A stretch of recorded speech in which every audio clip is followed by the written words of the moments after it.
Card number 120 from the 1953 Bowman Color set. It's Marlon Stewart of those St. Louis Browns. Always fun to see a St. Louis Brown card.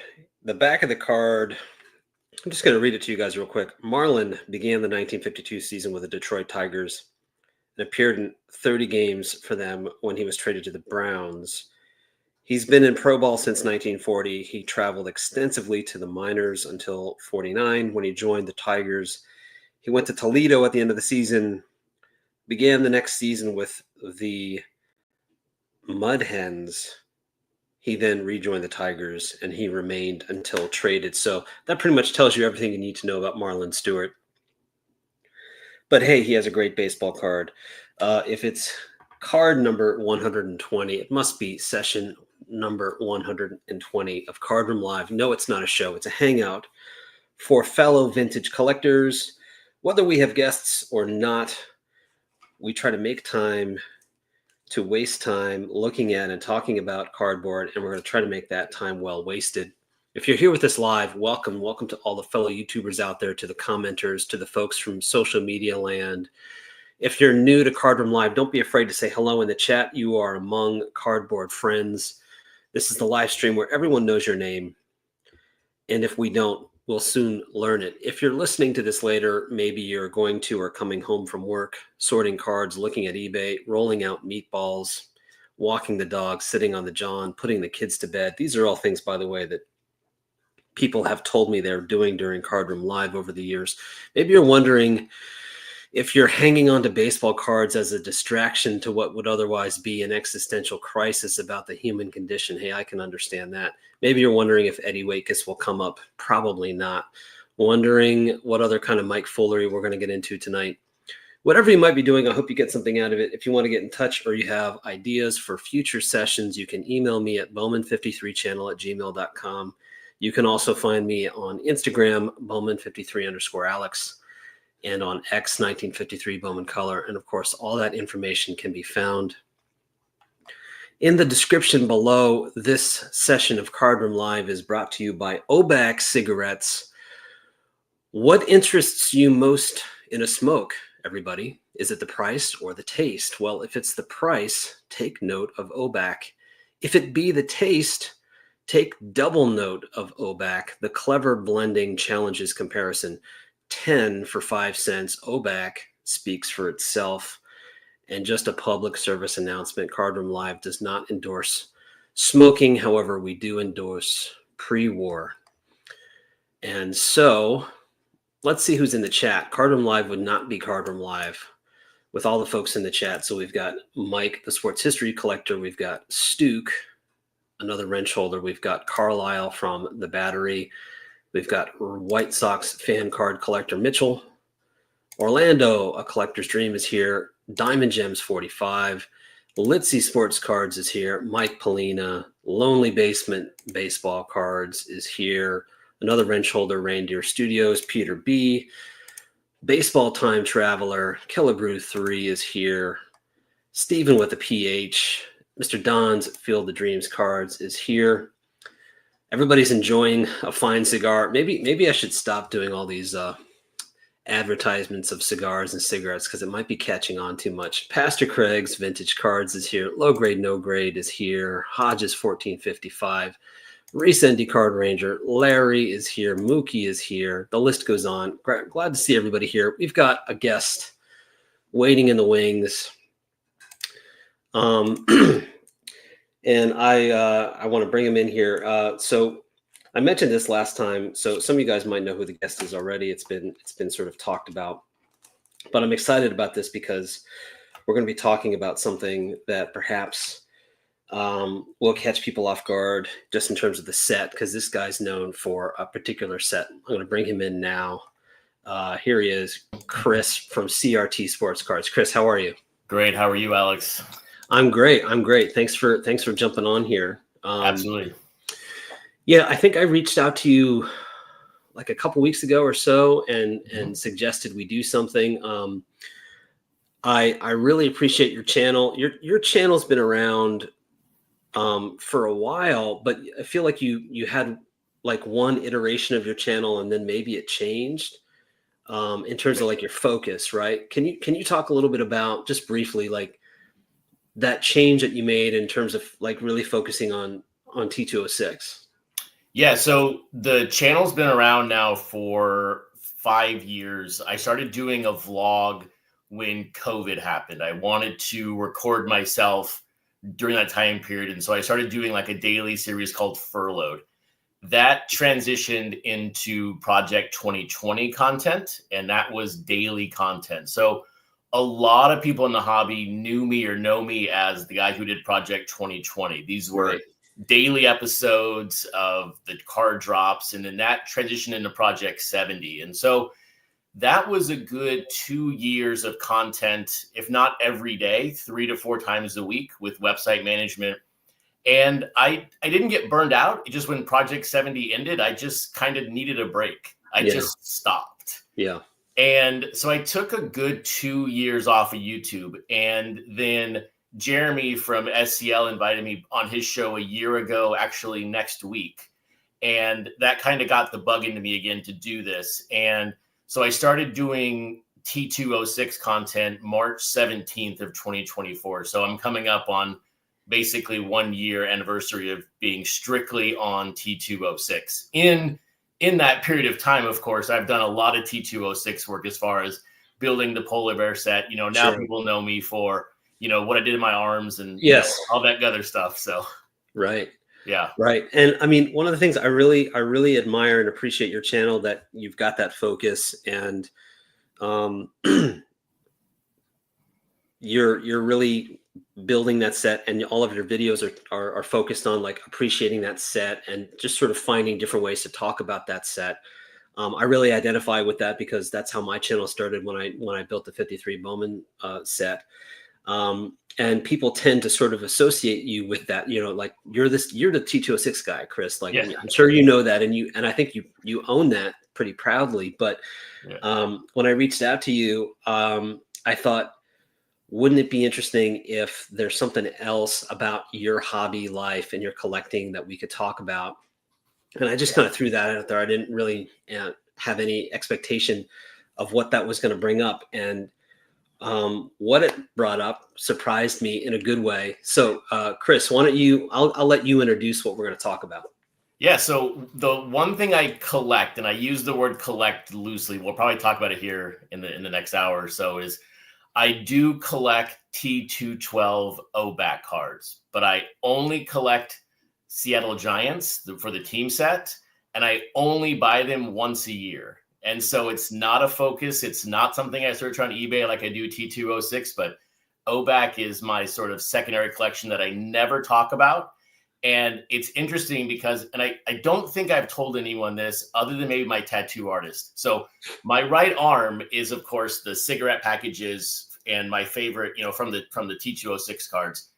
The original thought was an Obak design. Oh, wow. That was my original theory because I was going to complete the Giants team set, but I couldn't find enough images from that time period to make it different than my left arm, which is, of course, all polar bear cards. And so I didn't want to just copy the left arm. And so that was probably a 6-month back and forth with her around, Wow. Can we get the right images? Like, I'm trying to find things to use, and I gave up, and I'm like, you know what? Let's just make it all T206 and go with the cigarette. But yeah, Obak is something I may have a video out there about Obak pickups from like 5 years ago before I put my face on video. I don't know, but I very rarely ever talk about it. Yeah. Okay. Well, great, because I'm excited to talk about this set with you. I was so excited when you mentioned it because I also like this set, and I don't really talk about it that much. My collecting style is probably way more all over the place compared to yours. Although I totally feel like you and I have a similar mindset in terms of like focusing on a particular set and trying to complete it. But over the years, I have picked up some T212s kind of randomly. Like yours seems, again, even though you're not really focused on this set, like you are particularly focused on a team. Mm-hmm. Mine are kind of all over the place. But Could you just briefly, just for anybody that's maybe not aware, like Mhm. you're in your own words, or if you want to, I can share some stuff here too. But like, what can you tell us a little bit about the T212 set, the Obaks? Yeah, so it's the exact same time period as T206. So it's Right. 1909, 1910, 1911.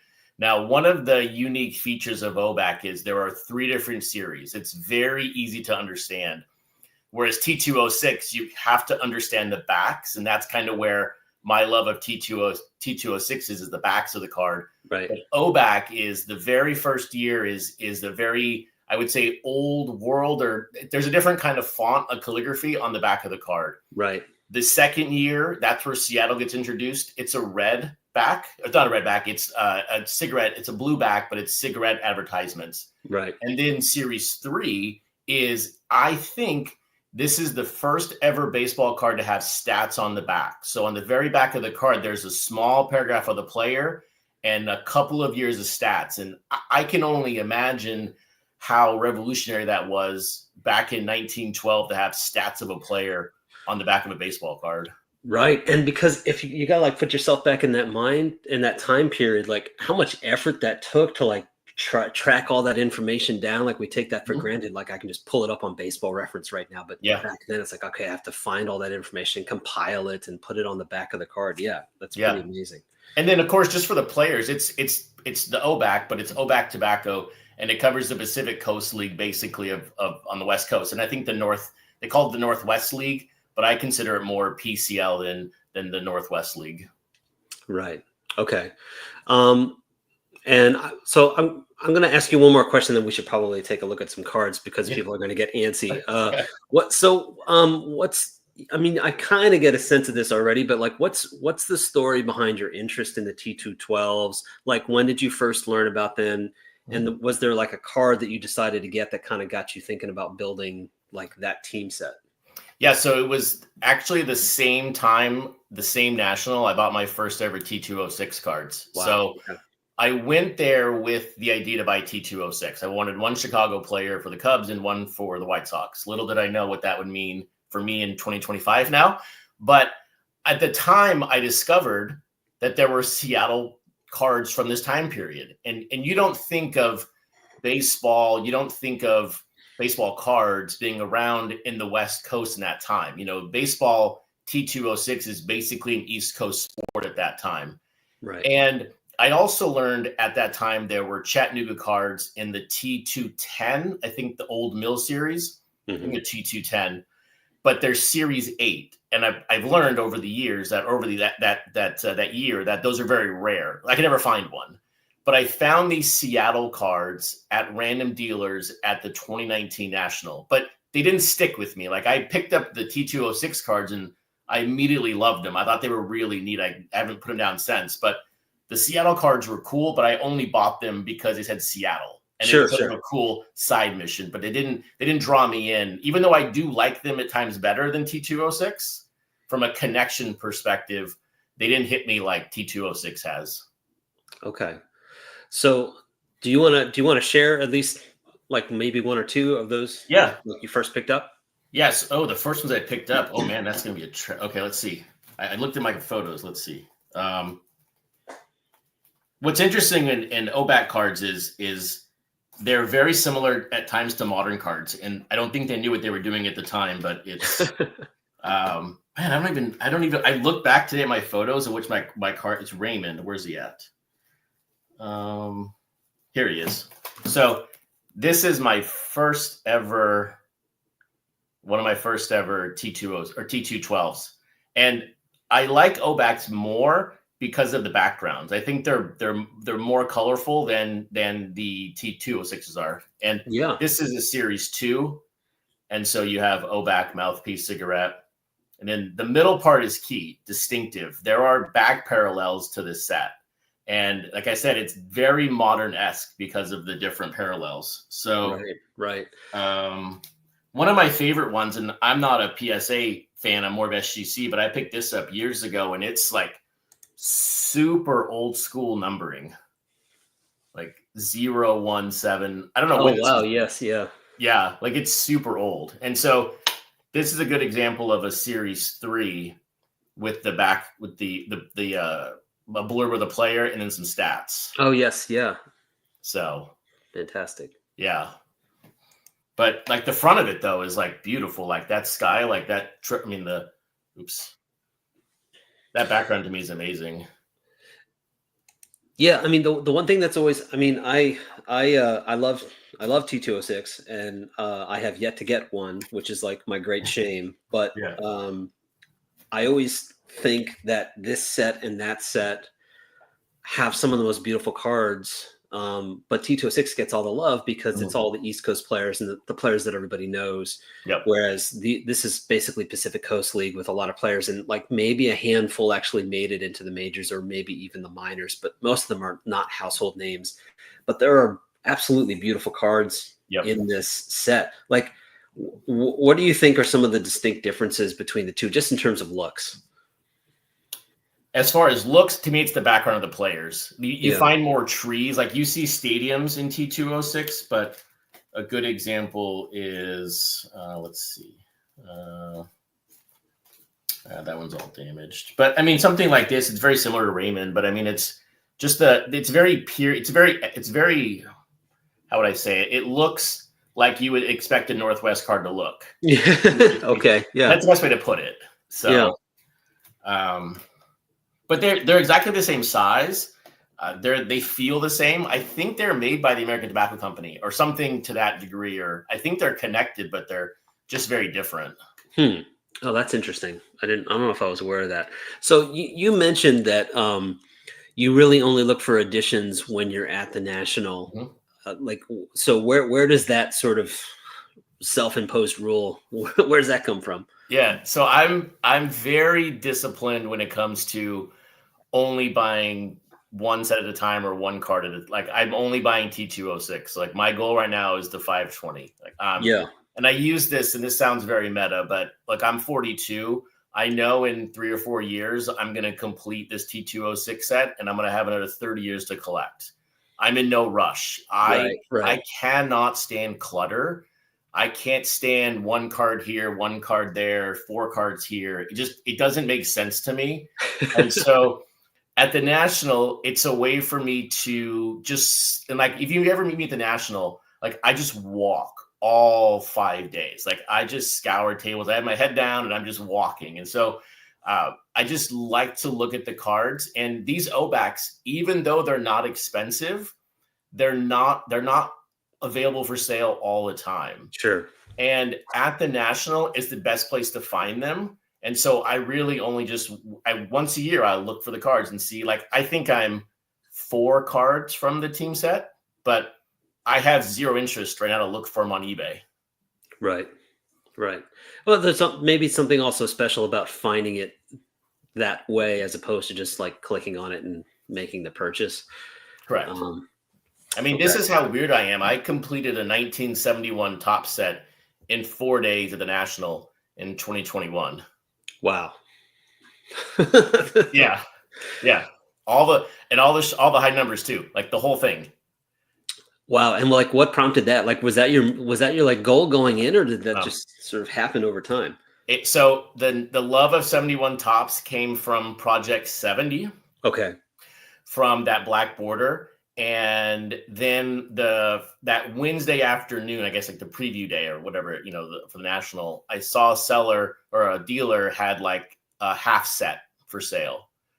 And I was like, I don't know what I'm doing this week. I don't really have any plans. Like, could I put this together? Wow. And so I bought, I think it was like a 300, page binder with the cards, whatever it was. And then I spent the next 4 days finishing it, and I bought every single card at the National. Wow. That's a story. That's great. Yeah. Yeah.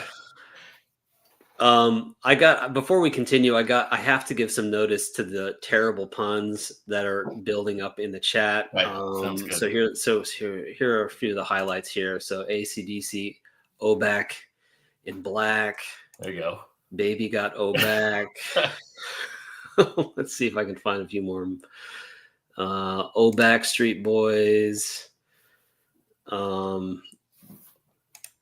Mookie, when you have your O back to the wall, sometimes you have to lash out with puns. It continues. Oh, I won't O back down. Okay, all right, that's enough for now. Great job, everybody. Great job.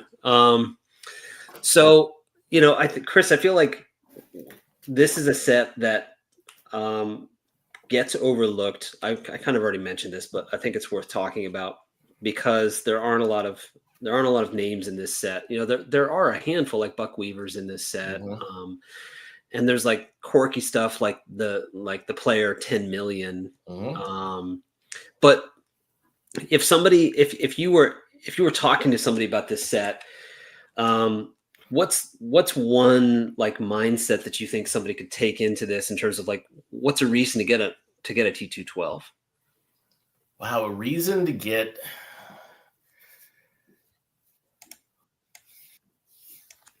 That's a great question, and I've been thinking about it. I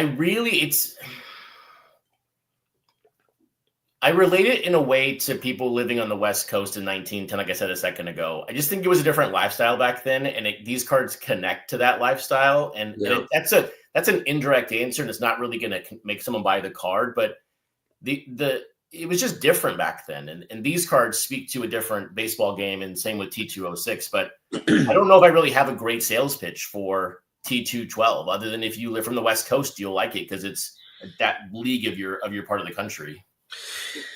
Yeah, I think that's fair. And I'll show a couple that I have, and maybe try to give my thoughts on it, because these are random. Like I have no precedent for buying these cards. Like I don't have any. I'm not from the West Coast.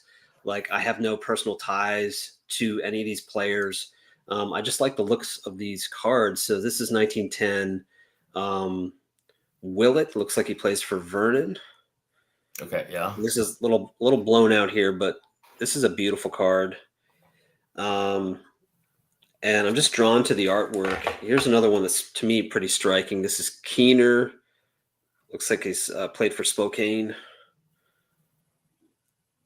And I should show the backs too. So here's this one is clean. It says clean and pure, maybe a little blown out. Yeah, I think the artwork, maybe that's the sell point of these versus T206 backgrounds. Yeah, I mean the artwork really catches your eye. Here's another one, Swander. And like you said, like this is another part of baseball history.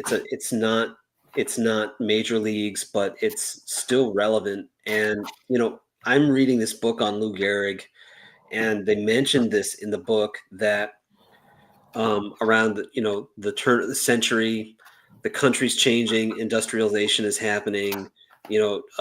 Train travel's becoming more prominent. The airplane has been built, and suddenly, like they literally say this in the book, suddenly the West Coast is going to become part of what's going on in the country in terms of baseball. But at the same time, like that was like they were already playing baseball. Like baseball was a huge part of what was going on the West Coast, and like that's what I like about these cards is it kind of captures that. And they're just beautiful. They're just beautiful cards. And one thing I was looking at the cards right now, I have them all next to me, is you think of T206, there's a bunch of portraits in T206. There aren't really portraits in this set. They're almost 3/4 body action shots. Now there's a couple like I have. This is my favorite one for Seattle. His last name is Weed. But I mean, that's the closest you're going to get to a portrait. Yeah. In Obak. Everything else is basically knees and up for the player. Right.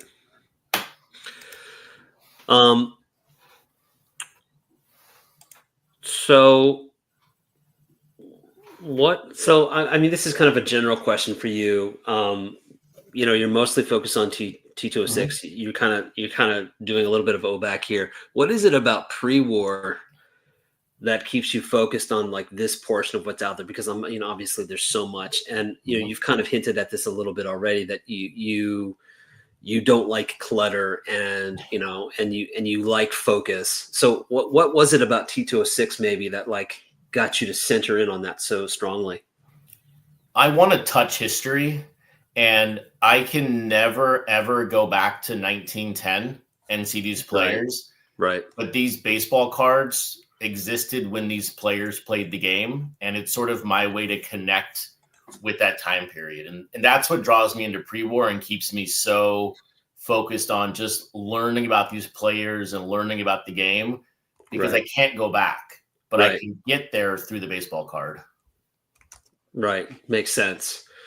And so out of curiosity, when you're collecting these cards, whether they're OBAC or T206, do you have any sort of beyond getting the card itself? I mean, there's learning about the card, there's understanding the card from a hobby perspective, like the backs and so on. But are you also like looking into the players as well? For T212, I'm not. Right. For T206, I am. So one thing I'm doing, for example, on Instagram right now is I'm sharing my polar bear set, which is complete, and I wanted to really appreciate that set over this year.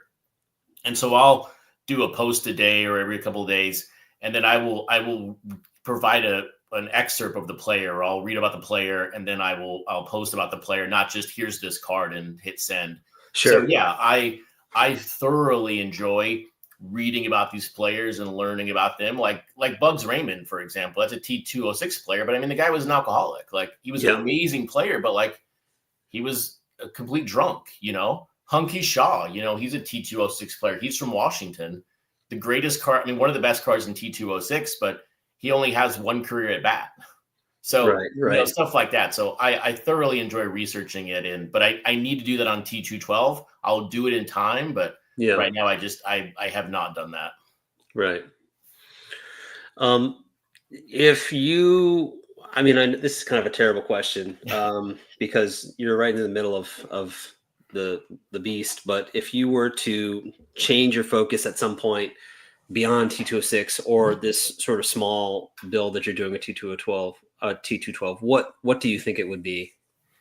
Yeah, so I allowed myself to buy one card last year that was not T206 related, because my 1971 top supersets did so well in consignment from REA. And so the one thing that I would buy is T3s. Like, it's like I absolutely, there's a Frank Chance. Obviously, everyone knows my affection for Frank Chance, but I would absolutely buy more of these. They're very expensive for the most part, but I think just from a display perspective, like, this sits on my counter back here. No one ever sees it in my videos, but like, I just think that, like, you can't beat that. Like, yeah, absolutely. I love those. And I'm like looking at them all the time. And the one thing that, I mean, price aside, the other thing that sort of makes me hesitate is just the amount of real estate that they require. But I mean, that's easily solved by just like rotating stuff out of a display, right? But you're so right. Like, those things have to display nicely, and I think they would really round out a collection. I mean, he's at bat with the catcher. I mean, how much more can you get from like just that time period? It's just so cool. Right. And it just opens up the possibilities now that I think about it, because there's so much more real estate. They can make the images more dynamic because there's just more room to put the players in there. Yeah. So a couple questions coming in here from the chat. Let's see. Here's one. Does Chris have any T210s? I don't. Once I learned that Chattanooga was the Series 8, and I kind of got, what's funny is I got laughed at a couple times at dealers during the 2019 National, because I was asking to look through the stacks of cards, and then I said, I'm looking for Series 8, and I didn't know at the time how rare they were. So, I don't own any T210s. Okay. Max here is asking, it'd be fun to talk about the difference in the artwork in the 1909 series of Obak. Yeah, I've only got cards from 1910 and 1911. I see, like, without like being conscious of it, I guess I was drawn to the 1910 set more. I have some 1911s. I'll throw these up on real quick. These are like interesting because the ones that I have are distinctly different. I mean, this is like a solid background as opposed to having this sort of natural landscape background. This one is more similar to the 1910 set, but the artwork does look a little bit different. Do you have any 1909s? I don't. I had one, and I bought it just for the back of it, and it was a back stamp. And then I realized a few months ago I didn't want it anymore. Yeah. So I sold it on REA's I think January auction. But I don't have any because there's no Seattle players. So I haven't bought any more. Okay. So Max has a stump with that question. But it's true, and for anybody that's interested, I'll put this link in the chat, and I'll share my screen here so we can go to it. This is a great website that I use from time to time, prewarcards.com, and I just pulled this up earlier today. Yep. And there's just a kind of a basic overview of the set. So yeah, 1909, 1910 with 2 sets, and then 1911. There's a total of, at least according to this site, 426 cards. One of the largest tobacco card sets to ever be printed. And then, of course, here's 10 million. We kind of briefly mentioned it before, but here he is. In addition to the Weaver and Gandil cards, this set is also known for one card of an obscure minor leaguer famously named 10 million. Yes, that was his real name. The allure of that card is very similar to John Titus. Yes, the mustache. So, yes, yeah, with the mustache. Yeah. Do you have Titus? I do. Let's see. Hold on. I think I have him displayed somewhere. I think he's in a PSA slab. Let's see. Yeah, hold on.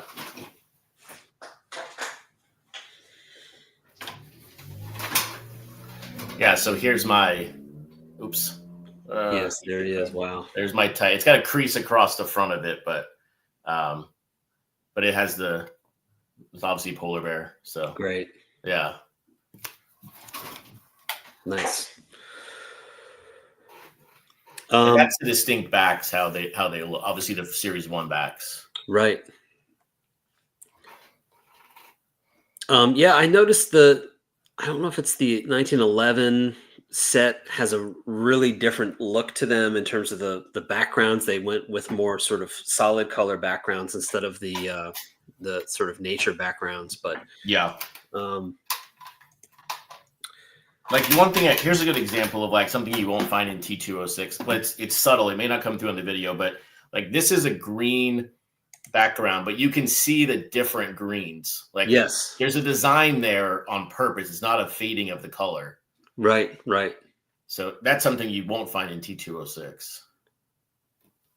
And it's like, yeah, it's like the weed. I guess like same thing on the weed card again. It's the different reds, right, in the background.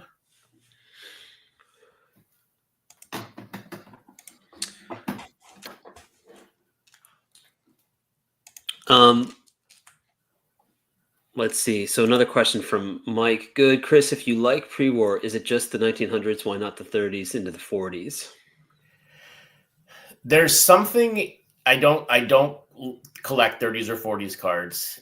There's something about the fact that my grandparents were alive in that time period, like the 20s, but like they weren't born in the 1880s and 1870s when these players were born and living. And there's something there. It's something I have a hard time explaining, but there's something about the living people I don't want to collect. I only want to collect people who were like from like 3 generations ago. That's where the love of T206 and the set comes from. Yeah, it's interesting how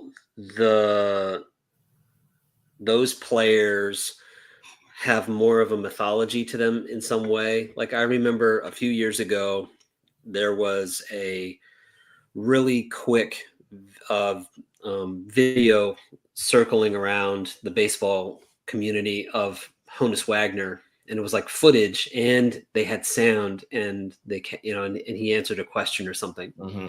And as I'm watching it, I'm realizing this is the first time I've heard Honus Wagner speak. Like I know who he is, and I've read about him, and I know him very clearly, but this is the first time I'm actually hearing sound come out of his mouth, and Yeah. it was just really surreal because they seem so far into the distant past, and it's so hard to like really have a grasp on them, and they're sort of legendary and they're in your head, and that's what's so cool about the cards, I think, is that it's a little connective tissue to that time period.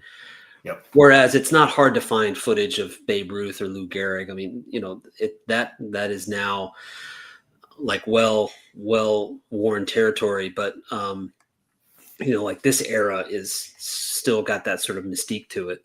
Oh, absolutely. I think you're 100% correct when it comes to how many of the players have we actually heard speak. They're real. They really existed. They really played a game, but we've only heard so few of them because so few of them lived to the modern day, basically, or in a time period we could hear them speak. Right. Here's another question from Peter. Do you have a 19th century card? I do not. The oldest I have is T206, nothing earlier than that. Right. So it's true. You are that focused. I am.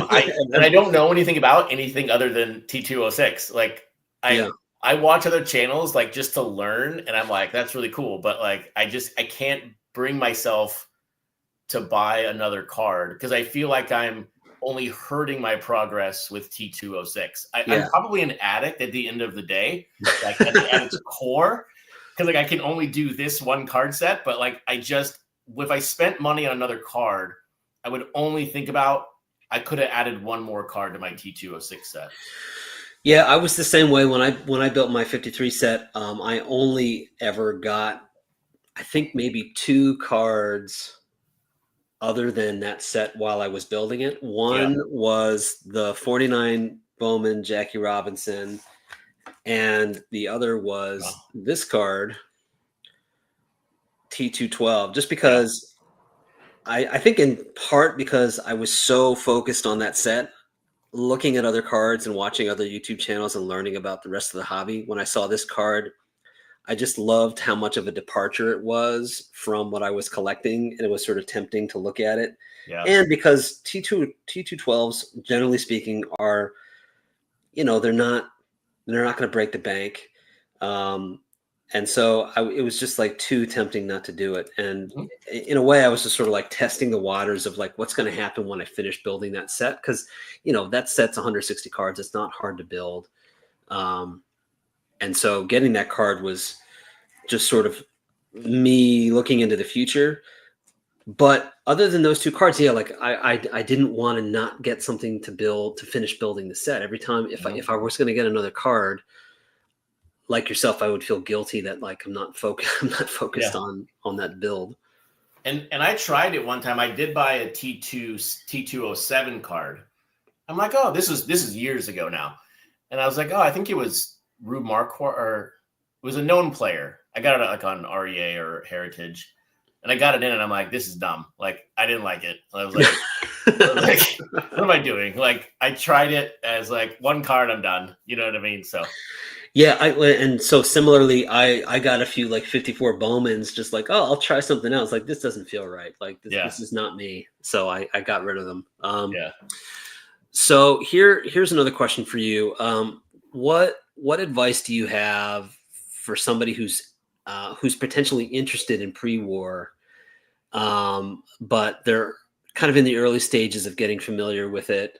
Pre-war is famous for being kind of overwhelming. There's a lot to learn. It's not anywhere close to being the same as like modern collecting. What advice do you have getting into it? I think the best advice I can give anyone is to take your time. I've seen so many people over the past couple of years come into pre-war T206, buy 30, 40 cards within a month because they're available, and just burn themselves out because they don't know what they're collecting or why they like the set. They just think, oh, T206, I'm going to go buy all these cards. I started when I first bought the set, I started with buying Chicago players. Then I went to buying only red background cards because I love the red of the background. Then I was like, I'm going to do the 520. Then I was like, that's dumb. Then I sold them all. Then I realized I love polar bear. But through the journey of taking the time and buying different cards, but really researching it, I discovered I loved Polar Bear. Yeah. And then I restarted, finished Polar Bear.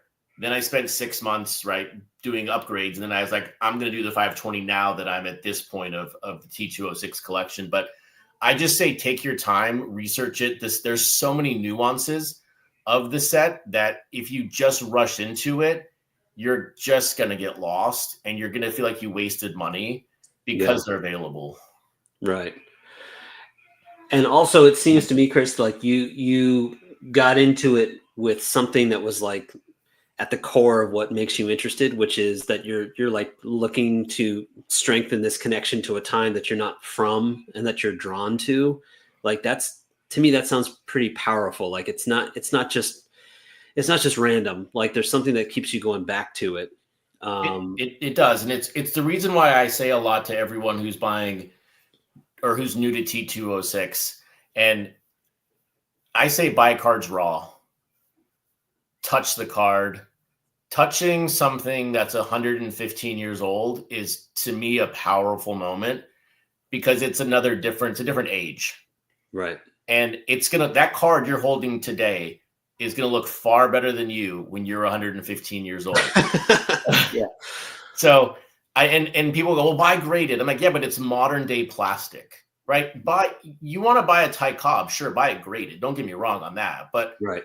When you're first experimenting, like buy the raw cards. Like I remember my first purchases at the National in 2019, buying those cards raw and feeling them and going, like, what is this? Like it was something out of this world, in my opinion, when I bought those cards first. Right. Right. No, that's good advice. A lot of people are kind of commenting on this. Here's a good point by Carlisle. It's easier to correct your collecting path if you collect in groupings.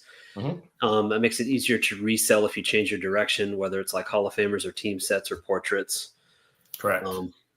That makes sense. Here's another piece of advice from Peter. Buy the book Glory of Their Times and read about these old players, then buy raw to T206. Also listen to the audiobook of that. Right. That it's even better because it's the actual players. Right. Absolutely. So, I mean, clearly you're a set builder. What are your thoughts on set building in general? Like you're taking on a huge task, but I'm definitely a fan of set building. I mean, like I know that as much as I still enjoy collecting, there will never be as fantastic a feeling as I had when I was building my 53 Bowman set and then when I completed it. Mm-hmm. How is it different from other collecting approaches? And like, what do you think? Like if somebody out there is interested in set building, doesn't have to be T206 or even T212, like what are some of the things about set building that you think somebody who doesn't like set building is missing out on? It's the completionist of it. And I think it's not talked about a lot because it's not in the groove of collecting right now.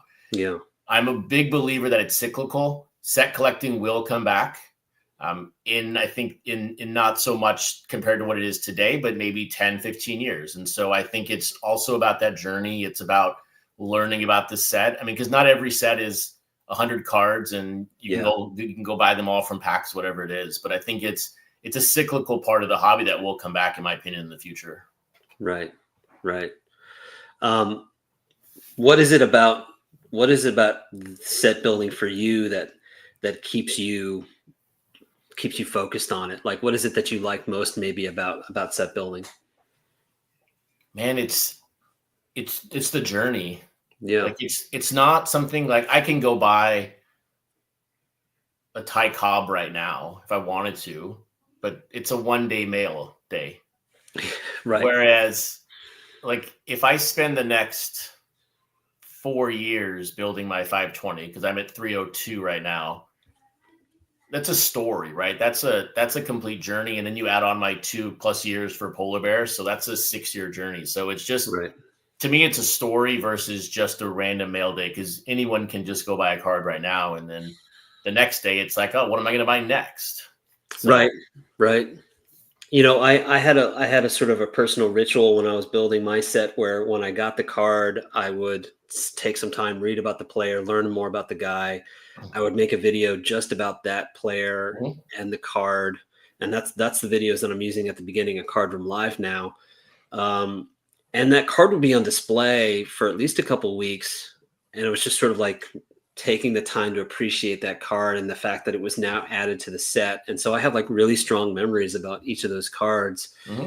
So that by the time I was done, it's like it had been this whole thing that really stands with me in the sense that, like you're saying, it's not just another card. It's adding to an experience that I'm curating too. It's like curation is not just collecting the cards. It's also how do I create an experience that makes it more worthwhile. Yeah, and I mean, when I started doing their 520 originally, I got to about 130 cards. But to your point, I was getting cards in the mail and I wasn't opening the packages up because I was just buying all the cards. And then they had all random backs, and like I've learned, I'm just very just systematic, and that's why I'm doing only 4 different backs in my 520 right now. But it was about the fact that I just kept buying these cards, and I'm like, what am I doing? Like this is just wasting money. And so I was able to sell about 100 of them, at the time, which helped out. But, it was just, I didn't like the idea of just randomly buying stuff all the time. Sure. Here's a great comment from Mookie about appreciating these pre-war cards. He says, I think about the people who originally pulled these cards out of packs. Some were probably Civil War veterans. It feels special to participate in the chain of custody. I think he's 100% because like us today in collecting, we're going to keep our cards in pristine shape. But 115 years ago, they didn't do that. Right. Like these cards that are in 4s and 5s are like, that's amazing that this card lasted in that condition for 115 years. So like to Mookie's point, someone was forward thinking as far as like, I'm going to keep this card in good shape. But for no reason, because the cards weren't really worth anything for 90 years. Right. So yeah, it's so true. And it's interesting too, because it's like, how did that happen? Was it just stuck in a book somewhere and just forgotten about and rediscovered decades later? Or, like where was it and how did it get, how did it sort of turn up again? Yeah. I mean, more cards should have creases in them left and right. Yeah. Than what exists today. And it's wild to think about some of these cards that have survived in fantastic condition. Right. Any just out of curiosity, beyond your sort of T212 goal, are there any other T212s that you would consider getting into at all? I want the 10 million card. Yeah, nice. I want the 10 million card. I don't know what it costs. I don't even know. I know it's rare-ish. Yeah. But I think one of these days I would love to own a 10 million. I mean, Buck Weaver, Chick Gandil, I think those are really, really interesting people. I only have the Chick Gandil T206 card. Sure. And so those are interesting figures of history. But yeah, the interest right now is definitely in 10 million. As well, though, I need to finish my team set. But the problem is like, I don't even know what cards I'm missing. Like, I think I need 3 or 4.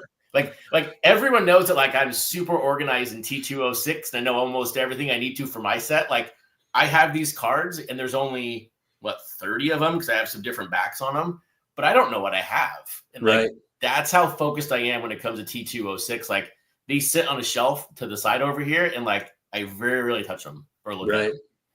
Well, hey, we're running on 10 minutes here. Do you have any T212s that you have not yet shown that you could throw up here for us to see? Yeah, I mean, I got lots. So okay, go for it. Let's see here.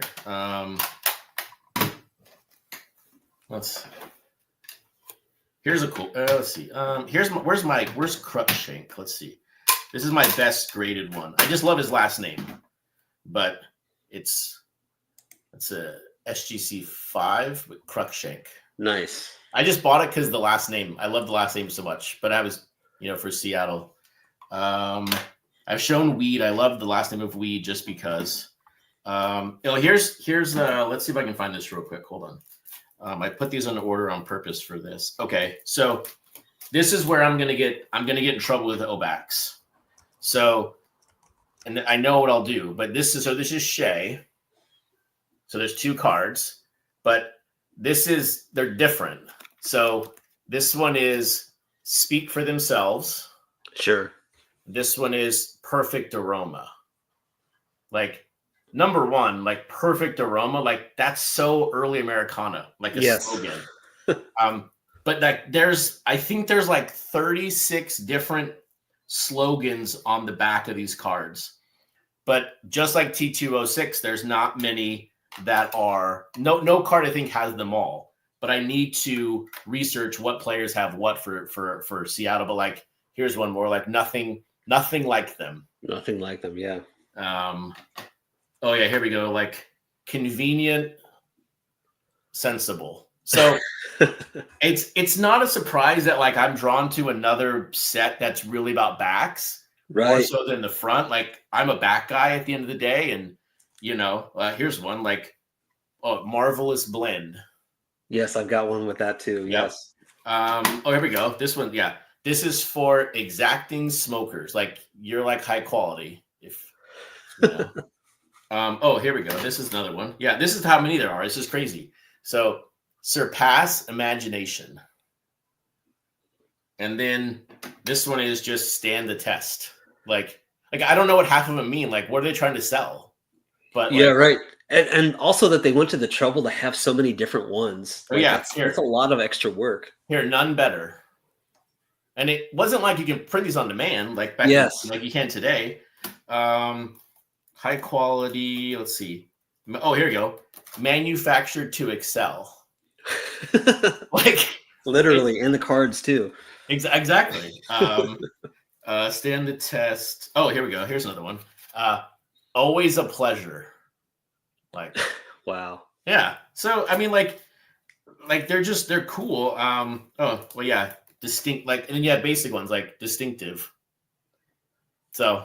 This is great. Mookie says Obaks were like inspirational posters / fortune cookies. Yeah. And then like reading the back, like, so this one is Leonard. So this is this is the layered. So this is the card. I think the front's really, really cool looking. Oh yeah, that's great. And everything. But like the back says Layered is a talented second baseman, a fine fielder, and clever with the stick.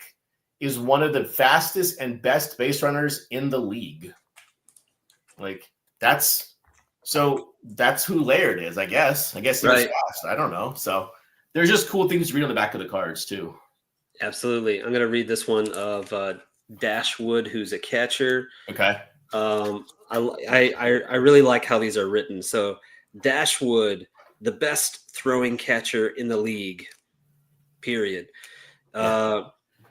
He has a powerful arm and is a nervy backstop.